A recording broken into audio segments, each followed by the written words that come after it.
누가복음 9장 57절로 62절까지의 말씀, 저와 여러분들이 한 절씩 교독하심으로 말씀 받도록 하겠습니다.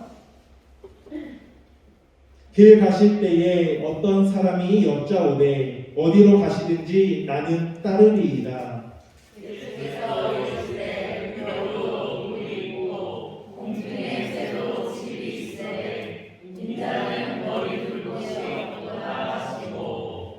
또 다른 사람에게 나를 따르라 하시니 그가 이르되 나로 먼저 가서 내 아버지를 장사하게 허락하옵소서.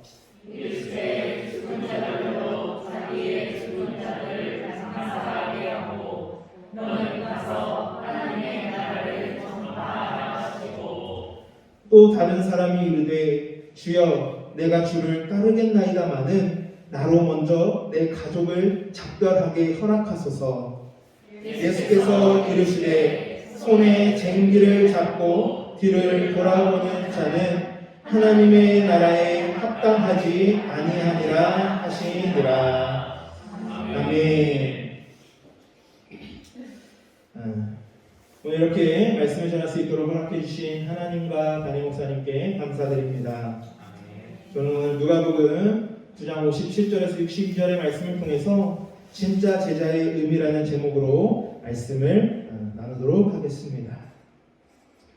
오늘 이 자리에 나오신 우리 성도님들은 예수님의 제자이십니까? 네, 감사합니다. 예수님을 따르고 예수님으로부터 배우는 사람들이 아마 예수님의 제자일 것입니다. 그렇다면 우리가 예수님의 제자가 되기 위해서는 어떤 조건을 갖추어야 할까요? 예수님의 제자가 되는데 조건, 우리 누가복음 9장 23절, 제자의 길을 가장 함축적이고 직접적으로 말씀한 구절입니다. 우리 한번 이 구절을 읽고 확인해 보도록 하겠습니다. 시작. 또 우리에게 이르시되 아무든지 나를 따라오려거든 자기를 부인하고 날마다 제 십자가를 지고 나를 따를 것이니라. 아멘. 예수님을 따르기 위해서는 우리가 어떤 조건이 특별히 있는 것은 아닙니다.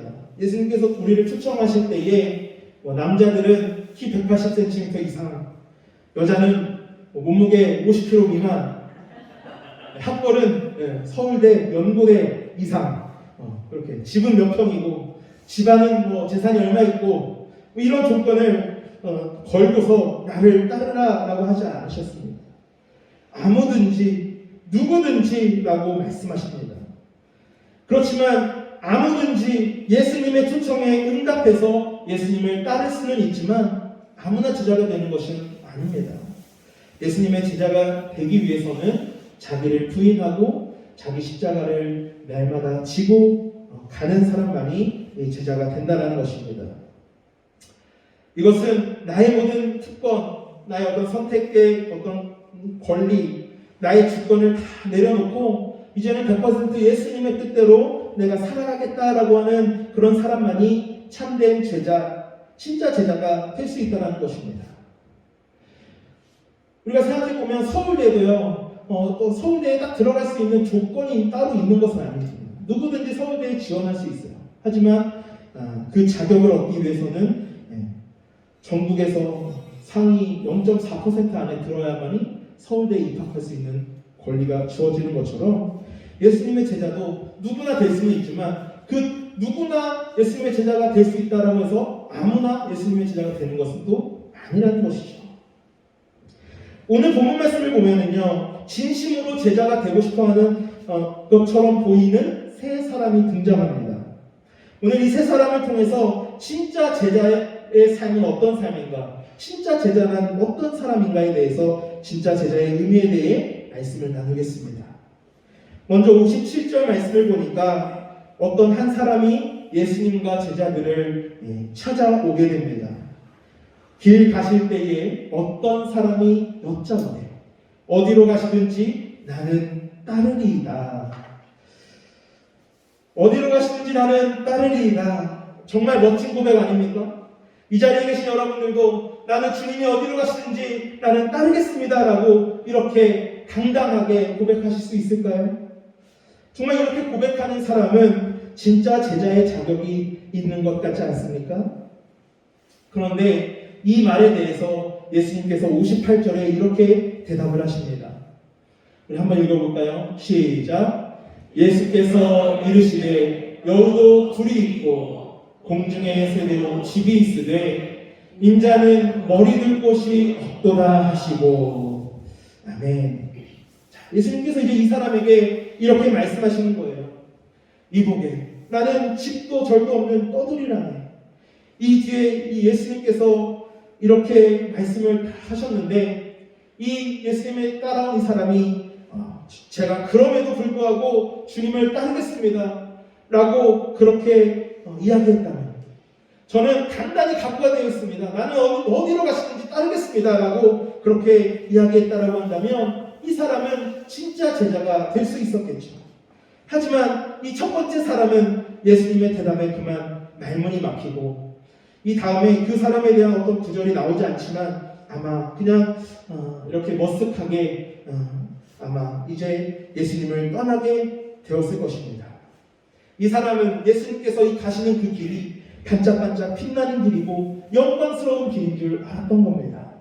그렇기 때문에 당당하게 나와서 당신이 어디로 가시든지 내가 따르겠습니다 라고 그렇게 말한 것이죠. 우리가 정치적인 어떤 메시아, 예수님 군사적인 어떤 강력한 힘을 가지고 그 이스라엘의 왕권을 차지하고 이 로마로부터 우리를 해방시켜줄 그런 강력한 군사적인 힘을 가진 왕으로서의 그 예수님이라고 이 사람은 생각했던 거예요. 그렇기 때문에 나는 주님이 따르든 어디로 가시든지 따르겠습니다 이렇게 이야기했던 것이죠. 예수님이 가는 그 길이 승리의 길인 것이고, 예수님을 따르는 그 길이 영광스러운 길이고, 예수님을 따르는 그 길이 정말 금은보화와 모든 어떤 보상이 있는 그런 성공의 길인 줄 알았기 때문에 이 사람이 예수님을 따라가겠다라고 그렇게 이야기했던 거예요. 그런데 주님은 나는 머리 둘 곳조차 없다라고 이야기하는 그런 예수님의 그 반응에 이 사람은 그냥 거기서 예수님을 떠나고 말았던 것입니다. 만약에 예수님께서 정말 그런 예수님이 가시는 그 길이 고난의 길이고 또 핍박의 길이고 고난의 길인 줄 알았다면 이 사람은 절대로 이런 말을 입 밖에 내지 않았을 그런 사람입니다. 우리가 구체적으로 조목조목 따져보지 않고요, 뭉뚱그려서 생각하면 어디든지 따라가는 것이 어렵지 않게 보일 수도 있습니다. 하지만 예수님을 내가 진정으로 따르겠다라고 그렇게 결단한다면 우리의 삶의 대대적인 변화를 각오해야 합니다. 말 그대로 예수님이 어디로 가시든지 무조건 따라가야 합니다. 어느 곳에서나 어떤 상황에서나 내가 예수님의 제자답게 예수님을 닮은 일을 하고 예수님을 닮은 행동을 하고 그렇게 살아가는 것이죠. 우리는 예수님을 내 삶의 주인으로 그렇게 고백하지만 정작 내가 하고 싶은 대로 다 하면서 그저 예수님을 나의 계획의 조력자 정도로만 그렇게 생각하고 내 계획을 이뤄주시고 도와주시는 분으로만 그렇게 여기지는 않습니까? 내가 하고 싶은 대로 내가 다 계획하는 대로 행동하면서 그저 예수님께 도와주세요 라고만 그렇게 하면서 예수님의 뜻을 고려하려고 하지 않는 그런 삶을 살고 있지는 않습니까? 많은 사람들이 이 첫 번째 사람과 같이 먼저 성급하게 약속부터 하고 봅니다. 어디로 가시는지 나는 따르겠습니다. 하지만 막상 현실에 서면 어떻습니까? 어디든지라고 우리가 자신 있게 말하긴 했지만 예수님이 제발 가리키지 말았으면 하는 그런 영역들이 다 있지는 않으십니까? 내가 직장에서도 또 집에서도 또 교회에서도 정말로 예수님을 닮은 제자로 살아가고 계십니까? 저는 이제 그 전도사 사역을 하고 신학생 때에 밖에 나가면 전도사니까 신학생이니까 늘 행실을 조심하고 말도 조심하고 그런 것들이 이제 나에게 어떤 스트레스가 되니까 집에 들어가면은 그렇게 엄마한테 짜증을 내고 막 그러는 거예요. 또 엄마가 무슨 오늘은 어땠어? 물어보기만 해도 말이 그냥 퉁명스럽게 짜증스럽게 막 나가는 거예요. 아, 내가 오늘 얼마나 힘들었는지 알아? 아, 나 좀 그만 좀 가만히 좀 내버려 둬. 나 좀 쉬게 냅둬. 이러면서 집에서는 그 내가 밖에서 받았던 스트레스를 다 막 짜증을 내면서 그렇게 어머니한테 풀었던 그런 기억이 납니다. 그리고 내가 어디든지 나는 예수님을 따르는 제자입니다라고 이야기하면서도 집에 들어가서는 그냥 가족들이 편하니까 그 모든 십자가를 다 내려놓고 내 본연의 어떤 본 모습으로 돌아갔어. 그렇게 혹시 본 모습이 나오고 있지는 않으십니까? 어디든지 내가 예수님을 따르겠습니다라고 이야기했지만 내가 어느 곳에 가서는 세상 친구들을 만나서는 술도 한잔하고 세상적인 그런 농담도 하면서 그렇게 혹시 나의 본 모습이 나오지는 않습니까?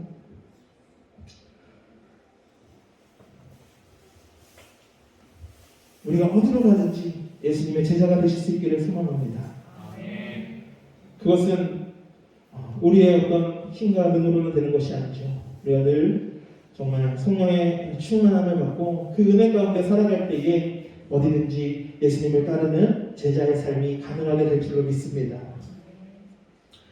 우리가 예수님을 따르는 것이 왜 어려울까요? 예수님께서는요, 자신을 따르는 길을 위험하고 불확실한 여행으로 그렇게 묘사하십니다. 예수님이 어디로 나를 데려가실지, 심지어 머리를 누일 곳이나 있을지 모든 것이 미지수인 것이죠. 그래서 사람들은 선뜻 예수님을 따라 나서겠다라고 그렇게 이야기하지 못하는 것입니다. 길이 어디로 이어질지 모르기 때문에 두려울 때 우리는 본능적으로 그것을 주저하게 되는 것이죠.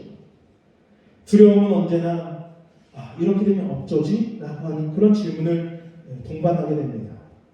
시험에서 떨어지면 어떡하지? 직장에 들어가고 나서 또 이 마음에 들지 않으면 어떡하지? 또 우리가 예수님께 어떤 헌신을 다짐할 때도 마찬가지죠. 예수님께서 이웃 사람들을 가리키면서 복음을 전파하라고 그렇게 말씀하시면 어쩌지? 혹은 저 외국 어떤 오지를 나가서 선교사로 그렇게 헌신하라고 그렇게 말씀하시면 어쩌지? 우리가 두려움 앞에서 그렇게 내가 예수님을 전적으로 따를 때에 예수님이 이렇게 가라고 하시면 어쩌지? 이 길로 가라고 하시면 어쩌지? 라고 하는 그런 어떤 두려움이 있다는 거예요. 그럴 때 우리 많은 사람들이 하는 대처법이 뭔지 아십니까? 그것은 바로 회피라는 거예요. 회피. 두렵기 때문에 회피하게 되는 것입니다. 아예 그 두려운 사람을 만나지 않거나 그 두려운 장소를 아예 가지 않는다는 것이에요. 예수님께서 나를 어디로 이끄실지 모르기 때문에 그 두려운 마음에 아예 회피해버리는 것입니다. 예수님을 그래서 따라 나서겠다라고 하는 결단이 쉽지 않은 결단이 되는 것이죠. 사실 예수님을 따른다는 것은 편안하고 예측 가능한 삶을 포기하는 것입니다. 하지만 그만큼 예수님을 따른다는 것은 정말 진정한 기쁨과 만족과 행복이 있는 길이고 은혜의 길인 줄로 믿습니다. 우리가 이 시간 다시 한번 예수님을 전적으로 따르겠다라고 하는 그런 결단이 있게 되고 우리 이러한 은혜와 복을 받는 그 길을 걸어가실 수 있기를 간절히 소망합니다. 그 다음에 이제 두 번째 사람이 나옵니다. 두 번째 사람의 경우에는 예수님께서 먼저 손을 내미셨습니다. 결과적으로 이 사람의 경우에는 말씀을 볼 때 어떻습니까? 59절 말씀에 예수님께서 나를 따르라 라고 그렇게 말씀하십니다. 이때에 이 사람이 뭐라고 대답하냐면 그가 이르되 나로 먼저 가서 내 아버지를 장사하게 허락하옵소서 이렇게 대답합니다. 이 남자의 입에서 나온 말이 뭡니까? 바로 나로 먼저라고 하는 그런 말입니다. 예수님을 따르고는 싶지만 지금 당장은 아니라는 것입니다. 그는 잠시 예수님과의 관계를 뒤로 미루고 내가 하고 싶은 대로 일단은 좀 하고 나서 나중에 예수님을 따르겠다라고 하는 그런 변명을 내놓고 있는 것입니다. 사실 이 사람이 지금 이야기하는 그 변명이 꽤나 합당한 변명인 것처럼 보입니다. 아버지의 장례를 치르고 싶다는데 그게 뭐 그렇게 잘못입니까? 예수님이 예수님께서 좀 아버지의 장례를 치를 수 있도록 그렇게 시간을 좀 줄 수도 있는 것 아니겠습니까? 하지만 사실요, 이 사람의 아버지가 지금 당장에 돌아가실 상황은 아니라는 거예요. 부모님이 돌아가시면 그때 주님을 따르겠다라고 이야기하는 것입니다. 이후에 어쨌든지 간에 내가 예수님을 따라가고는 싶은데 지금은 때가 아니라는 거예요. 내가 언젠가는 내가 진심으로 주님을 따르겠습니다. 그런데 지금 당장은 좀 봐주세요 라고 이야기하는 겁니다. 하지만 예수님은 이에 대해서 용납하지 않으시죠. 지금 바로 예수님을 따르는 삶을 살기를 원하신다는 것입니다. 제가 이 어린 때 제 교회 다니던 이 교회에서 이 친한 후배가 있었습니다. 저보다 2살 어린 이 후배 동생이 있었는데 어린 시절부터 같이 교회에서 자라온 친한 동생이었습니다. 제가 이제 신학교에 들어가고 제가 신학교 2학년 때부터 이 본교회에서 아동부 간사로 이렇게 이제 사역을 했는데 그때 제가 이 동생이 이제 청년부에 올라오게 돼서 제가 이제 간사할 때 이 동생 청년부 올라올 때 제가 같이 교사를 데리고 강건적으로 해서 교사도 시키고 여러 가지 일도 많이 시켰어요. 교회 봉사하라고. 그런데 이 친구가 이제 그렇게 열심히 제가 데리고 있을 때는 2년 동안 제가 그 교회에 이제 3년 동안 이제 있었기 때문에 간사로 그 친구를 데리고 열심히 이제 봉사를 막 시켰어요. 그런데 이제 이 친구가 군대를 가게 되었습니다. 그래서 이 친구가 군대를 가게 되면서 이제 그 교사를 이제 하지 못하게 됐죠. 그런데 제가 그 사이에 이제 저도 군대를 가고 또 이제 다른 교회로 이제 사역을 나가게 됐습니다. 나중에 제가 들은 소식은 이 친구가 제대를 하고 이제 교회로 다시 돌아왔는데 그래도 이 교사를 그만두고 안 하고 있다라고 그렇게 얘기를 들어서 제가 계속 이야기했어요. 그래도 교사해라, 봉사해라 계속 이야기했습니다. 그런데 이 친구가 말을 듣지를 않고 그러다가 이 친구가 이제 공무원 시험을 막 준비한다고 해서 열심히 공부한다고 해서 자기는 이제 교사 못하겠다 막 이렇게 이야기해서 이 친구가 한 얘기가 자기가 공무원 시험에 합격하면 그때 내가 다시 봉사하고 신앙생활 내가 다시 열심히 하겠습니다 이러는 거예요. 내가 볼 때는 너 그때 가도 제대로 안 한다. 지금부터 이렇게 제대로 안 하면 나중에 가서 제대로 할 것 같으냐? 좀 열심히 좀 해라. 계속 검명을 해도 듣지를 않는 거예요. 근데 이 친구가 거의 한 3년 정도를 공무원 시험을 준비하면서 교회도 잘 안 나오고 봉사도 안 하고 그렇게 지냈는데 공무원이 잘 안 됐어요. 그래서 막 다시 이제 학교를 복학을 하고 다른 취업 준비를 하고 그러면서 이 친구가 계속해서 신앙생활이 점점 등한시되고 계속해서 그냥 어영부영 그냥 시간을 그렇게 보내는 거예요. 그러다 보니까 결국 이 친구가 아직까지도 교회에 잘 나가지는 않고 아직도 정신을 못 차리고 그렇게 세상 가운데 방황하고 그렇게 지내는 겁니다. 지금도 그래요. 지금까지도 그래요. 제가 계속 그 친구 생각날 때마다 기도하고 또 계속 이야기합니다. 교회 열심히 다녀야 된다. 그래도 듣지를 않아요. 한번 그렇게 마음이 발이 떠나니까 돌아오는 건 정말 그렇게 쉽지 않더라고요. 계속해서 예수님 지금 돌아와야 돼. 지금 예수님을 좀 제대로 만나고 따라야 돼. 라고 아무리 이야기해도 그 말을 듣지 않고 그냥 그렇게 자기 하고 싶은 대로 하다가 이 신앙을 점점 잃어버리는 모습을 너무 안타까운 거예요. 마치 오늘 이 2번째 사람과 같은 그런 모습이라는 것입니다. 내가 지금 당장은 내가 할 일이 있어서 이것만 끝나면 내가 나중에 예수님 따르겠습니다. 라고 그렇게 이야기했지만 결국 이 사람은 끝까지 그 인생이 끝나는 그날까지 예수님을 따를 수 없는 그런 사람이 될 수도 있다는 것입니다. 그럴 가능성이 높다는 거예요. 이 2번째 사람의 반응과 예수님이 처음으로 부르신 제자들의 반응을 우리가 한번 비교해 보겠습니다. 마태복음 4장 18절에서 20절 말씀입니다. 한번 함께 확인해 보겠습니다. 시작. 갈릴리 해변에 다니시다가 두 형제 곧 베드로라 하는 시몬과 그의 형제 안드레가 바다에 금을 던지는 것을 보시니 그들은 어부라. 말씀하시되 나를 따라오라. 내가 너희를 사람을 낚는 어부가 되게 하리라 하시니 그들이 곧 그물을 버려두고 예수를 따르니라. 아멘. 바로 이 뒤에 예수님께서 세베대의 아들 요한과 야고보를 부르실 때에도 동일하게 그들이 배와 그물과 아버지를 버려두고 예수님을 따랐다라고 말씀합니다. 이것이 바로 예수님께서 원하시는 제자의 태도라는 것입니다. 여러분들, 여자들이 가장 많이 하는 거짓말 1위가 무엇인지 다들 아시지 않습니까? 나 진짜 내일부터 다이어트 할 거야. 이게 왜 근데 거짓말이 다 거짓말이 돼버린다는 거예요. 결국에는 내일부터 하다가 다이어트가 계속 미뤄지고 그 날이 오지 않는다는 것입니다. 여러분들, 우리가 수많은 사람들이요 예수님이 따를 날을 자꾸만 내일로 미룬다는 거예요. 그런데 여러분, 내일이 우리에게 무슨 일이 일어날지 우리는 아무도 모릅니다. 최악의 경우 당연히 올 거라고 믿었던 내일이 오지 않을 수도 있다는 것입니다. 어떤 사람들은요 수십 년간 예수님을 따르라고 하는 그 음성을 자꾸만 내일 할게요 미루다가 어떤 정말 인생의 궁지 끝까지 몰려가지고 벼랑 끝까지 몰려가지고 그제서야 다급한 심정으로 예수님을 찾아옵니다. 그제서야 수천 조각으로 인생이 다 깨어지고 그렇게 무너진 그 인생을 그때서야 비로소 예수님께 의지하고 의탁한다는 것이죠.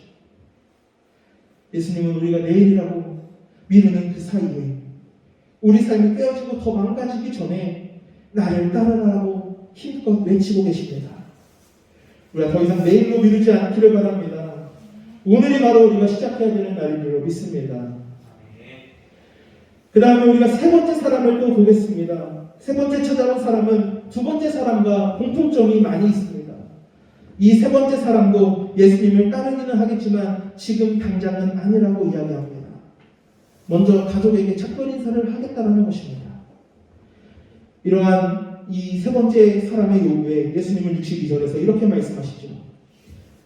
손에 쟁기를 잡고 뒤를 돌아보는 자는 하나님의 나라에 합당하지 아니하니라. 이렇게 예수님이 이 사람을 이 밭을 가는 데 집중하지 않고 자꾸만 뒤를 돌아보는 사람에 비유해서 말씀을 하십니다. 이 세 번째 남자의 요구는 그의 진심이 어디에 있는지를 보여주는 것입니다. 이것은 말로는 내가 예수님을 따르겠다라고 하지만 간서를 붙이는 것이죠. 내가 예수님을 따르겠습니다마는, 그러니까 예수님을 내가 따를 마음이 없는 건 아니에요. 그런데 내가 내 전부를 다 바쳐서 내가 예수님을 최우선으로 따르는 것이 아니라 내가 예수님을 따르긴 하겠는데 내 전부를 다 내려놓고 따르지는 않고 어떤 내가 하나의 어떤 여지를 자꾸 남겨놓는 거예요. 전심으로 전부를 다 내가 내어드릴 마음까지는 없는 것입니다. 그래서 자꾸만 그것들을 뒤돌아보게 되는 거예요. 내 마음이 지금 다른 데 가 있는 거죠. 마음이 콩밭에 가 있다고 하잖아요. 여기 내가 예수님을 따르겠습니다라고 이야기하지만 전적으로 예수님을 따르는 게 아니라 그 마음의 어떤 한편은 콩밭에 가 있는 거예요. 뭔가 내가 포기하지 않고 다 내려오지 않고 뭔가 내가 계속 붙들고 있는 무언가가 남아있다는 것입니다. 왜냐하면 여러분 여기서 다 결혼을 하셨지만 오래전에 연애할 때 한번 기억을 한번 떠올려 보십시오. 만약에 어떤 내가 썸을 타는 이성이 있는데 그럼 그 썸이 이제 몇 달째 이어지고 어떤 진지한 관계로 발전하려고 해요. 진지하게 고백을 하고 사귀기로 했습니다. 상대방도 내가 좋다고 그래요. 그렇게 연인관계가 되었어요. 그런데 어느 날 우연히 상대방의 핸드폰을 봤는데 예전에 만났던 사람들의 사진이 있고 계속해서 통화의 내용이 있고 같이 찍은 사진이 막 수두룩하게 나오면 기분이 어떻습니까? 그러면은 이게 지금 이 사람이 나를 완전히 전적으로 사랑하는 게 아니라 예전에 만났던 이 사람이 아직도 마음에 있구나 그렇게 생각이 되잖아요. 그러면은 어때요? 그거 관계를 이제는 그때는 헤어지게 되는 거예요. 넌 안 되겠다. 넌 안 돼. 끊고 끊어버리는 거예요. 여러분, 새로운 사람을 우리가 진심으로 사귀려고 한다면 뒤를 돌아보면 안 되는 것이죠. 예전에 만났던 사람을 생각하면 안 되는 것이죠. 내가 예수님을 진정으로 따르기로 했다면, 내가 진짜 제자가 되기로 결단했다면 그때부터는 우리는 뒤돌아보지 말아야 한다는 거예요. 예수님께서 전부를 우리에게 요구하십니다. 그런데 왜 예수님께서 우리에게 전부를 요구하느냐? 어떤 우리가 정말 99% 내가 예수님을 따르지만 내가 정말 내 마음을 자꾸 뒤돌아보게 만드는 어떤 1%가 있다고 한다면 그 1%가 그 아주 작은 것 같이 느껴지지만 그 1%가 전부를 다 오염시킬 수 있다는 것입니다. 그 하나가, 그 한 가지가 주님이 자리하셔야 할 그 마음의 중심을 대신할 가능성이 크기 때문입니다. 그 한 가지만 빼고 나머지 전부를 다 주님께 바친다라고 해도 그 한 가지가 우상이 될 수 있습니다. 우리가 앞에 계신 예수님을 따라가려면 뒤에 있는 뭔가를 자꾸 돌아봐서는 안 됩니다. 우리가 뭔가 자꾸만 뒤에 무언가를 바라보고 자꾸만 돌아보고 있다라고 한다면 그것이 바로 우리 삶의 우상이 되는 것입니다. 그 한 가지를 내려놓을 때 우리 삶에 참된 복이 임하게 되는 것인 줄로 믿습니다. 우리는 너무나 쉽게 이야기합니다. 주님의 제자가 되기를 원합니다. 주님을 따르기를 원합니다.